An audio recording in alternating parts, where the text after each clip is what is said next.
Hey guys, Josh from Matt Charcoal here. I have my reference down there in the corner on my iPad. I'm going to make a quick drawing portrait. I'm just going to use some compressed charcoal here, and I have some willow charcoal and a kneaded eraser and a blending stump here too that I can use. A lot of people that ask me for some support in their drawing ask me how I stay so loose while at work, and I don't go too tight or too exact. That'll take away from the expressive nature of your work. Honestly, a lot of repetition when drawing and making sure that you get the confidence through drawing a lot helps a lot when you want to stay fluid and expressive and loose while you draw. It'll just more naturally, more confidence will help you apply that. But I can still show you a couple of tricks that I use and what I have in mind while I'm making a loose charcoal drawing or something to stay more loose while I draw. I'm going to use the edge of my charcoal here while I draw. So let's get right into it. I'm looking at my reference as much as I can while I draw. I like to look at my reference more than my actual drawing because I'm not too concerned with the lines and stuff like that. I'm not too worried about if the line that I made isn't really there or is in the wrong place because I keep constantly checking it and going back and forth. I'm more concerned about the entire feel of the face or whatever I'm drawing than the actual small details, if they're correct or not. Because I could always go back and tighten up the corrections and the details, but I can't so much do that to the foundation of the drawing. So I applied the eyes and like the eyeline real quick because there's a slight tilt to the head. I should have that reference pulled up in a link in the description of this video, but let's keep working. It's okay if you get kind of dark in the stroke. It's you could line it up later on. Don't press too hard initially. Build up your darks, because if you don't, you might get indentations in your paper and you don't want that. I'm working with General's charcoal, and I have this paper is Strathmore 400 series drawing paper. This is 18 by 24. For those of you that are curious or want to use the same material, it's a great paper. It's not expensive. It works well. It's got a good texture. Holds the charcoal well. You could sell these pieces that if you work on Strathmore drawing paper, it's good enough quality to sell. Okay, so now I've got, like, if I squint, I've got a decent foundation. I'm not getting too much information over here or on the top of the head, but and it's not completely accurate yet. I don't know if it will get to that point, but I'm not too concerned with making it look like the person exactly. I just want to get the essence of the portrait. So I'm taking my blending stump now, and I'm just kind of giving it some texture, but also trying to make it feel a little smoother, like a little more lifelike. And I'm not too concerned about going over the lighter areas of the drawing because I could always come back and line it up.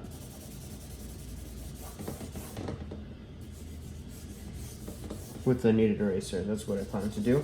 But I do want to blend out those dark areas because there's a lot of white in between those dark areas when I don't have it blended. I was gonna say blend. Blended. Okay, so let's take this kneaded eraser. I'd like to use a chisel shape. I like to fold it into a chisel shape with my fingers so that I can kind of have like a good surface to work with. It's not just a point. And I'll take it and I'll lighten up wherever I see highlights. And this would also help me change anything that I got wrong with the shadows and kind of shape the shadows, not only add light. Now with all these things in mind while I work, the trick is not to be too concerned about each and every individual stroke and not to be too concerned about how accurate your drawing is at the moment, but just kind of searching for the drawing within the paper and the material instead of being too systematic and tightening down too much on where you want everything to be. Continuously look at your reference. Don't worry too much about what you're doing with your hands. and that'll help you loosen up. Because you can always further develop your drawing. You can always add to it.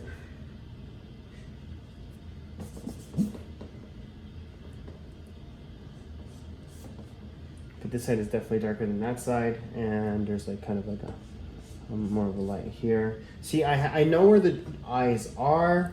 I don't have too much information there, not too many details, but I have enough information to see that I kind of understand where they're going to be. Sometimes you'd be surprised how many details you actually need to make something look nice, and it's not much. You just have to have a couple nice accurate strokes, and you tend to have a much better feel for the characteristic of the face than if you have a bunch of really detailed parts that are not accurate at all and kind of made up. It does help to know anatomy. So if you guys take the time to try to learn some anatomy, some basic anatomy of the face, of the figure, if you're drawing figures, then it makes it a lot easier to be fluid and to be accurate, because you kind of know the underlying structure behind that, and that would just make it that much easier. I do know a little bit of anatomy, but I'm not as seasoned in it as I'd like to be, but I do use it to my advantage. Some simple things like the general proportions of the face. Not every face will follow the same proportions and qualities, but a lot of them do have similarities, and they have good and there exists good guidelines to kind of follow that will more often than not look good in the drawing.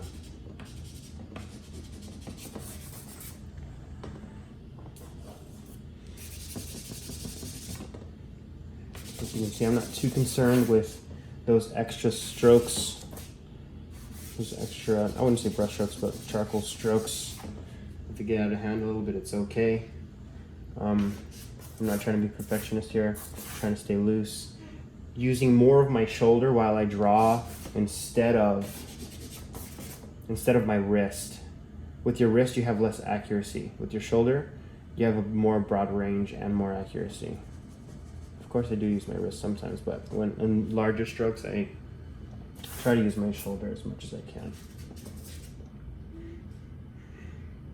Sometimes I like to leave the open ends of the drawing, like where the light's entering, kind of where the light merges with the background in a sense. I mean, obviously there's a dark background here behind her in the actual reference, but let's say I ignore the background, then there's going to be this break, this line break here somewhere, unless I did a lot of details, which I kind of like the quality of that line break, so I'm just going to leave that like that and make it a little more interesting and less flat.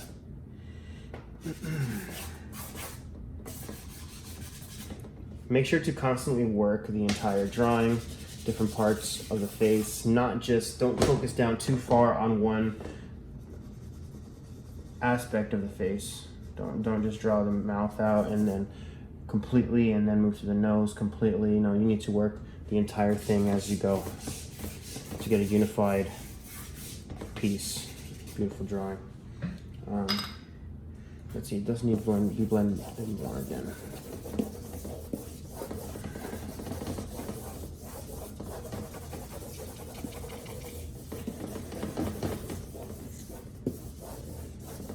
The proportions in this drawing need some work, but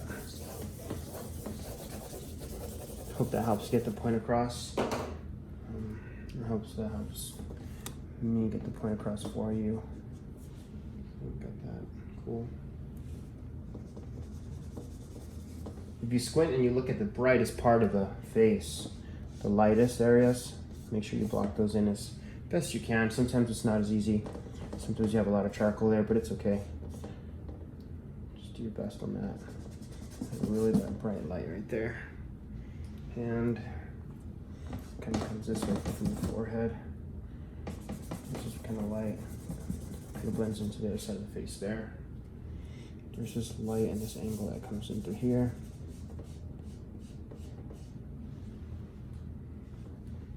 There we go.